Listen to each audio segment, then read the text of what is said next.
Airways cancelling most flights, including those to Perth in Australia, Nigeria, as well as Brazil, leaving scores of passengers stranded as due to a wage strike by pilots. The SAA Pilots Association initially demanded a 30% hike, but later reduced it to 15.7%. But the carrier hasn't budged from its 8.46% offer. For more on what for more on that strike, should I say, we are now joined by Ephraim Mphahlele, who is the General Secretary then of the National Transport Movement. Thank you so much for the time, Ephraim. We really appreciate it. Let's get the notion then of why there hasn't been any movement, you think, with regards to where exactly you can meet each other in the middle. Is there even a middle ground with regards to this? We believe that there may be a middle ground, but what I can say now is that as we speak, the wage negotiation meeting had resumed. Our negotiation team is engaging with the company within the context of exploring some permutations as to how we can best resolve this impasse. But as the things stand, we have still not reached common consensus, and our members have indicated that they are intending to embark on this particular strike until such a time that the company would have acceded to all of their demands. And we believe quite strongly that the proposal that we have tabled, it is actually affordable in the circumstances, to say the least. We have, of course, tabled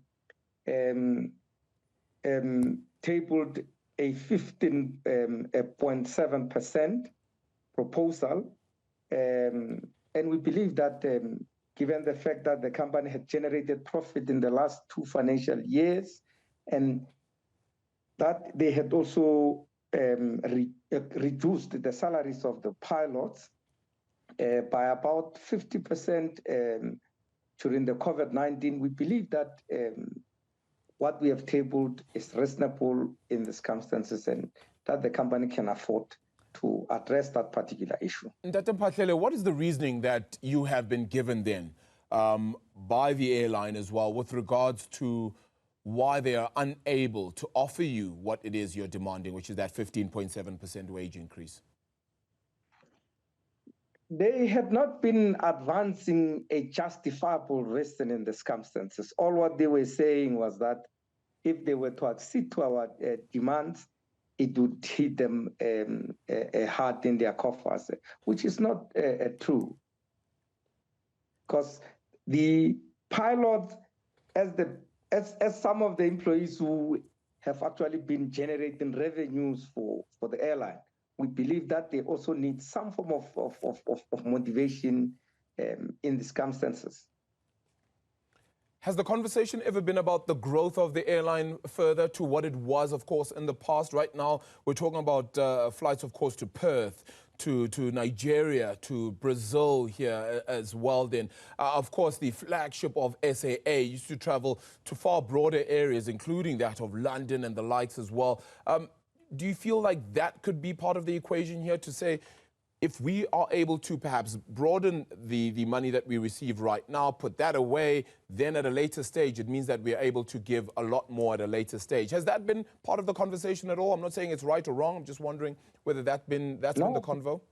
Not been part of the conversation. What had been part of the conversation had been the fact that there is a need for the airline to basically reinstate many of the core routes that we have been operating pre-COVID. All right. I mean, we are dealing with them in respect of that. We believe that they should grow, but in growing, we still need to also reward those who are contributing towards growth. Yeah. Can I ask, if I may then, Dr. Mphahlele, how exactly you got to the initial demand of 30%, and then why were you able to then almost cut that in half to 15.7? It was basically informed by the reduction of the salaries during the COVID-19, they were reduced in some cases, they were reduced by about 50%, but in some cases, or let me say on average, they've been reduced by 30%. So we wanted the company to restore the conditions of employment that prevailed pre-COVID. So must it be double digits or else you are not moving forward with regards to this negotiation? That is correct, but we believe that the negotiations that are currently underway would be able to explore various permutations for us to be able to reach common consensus and, of course, resolve this strike action so that the SAA can then return back to normal operation and compete with the other carriers out there.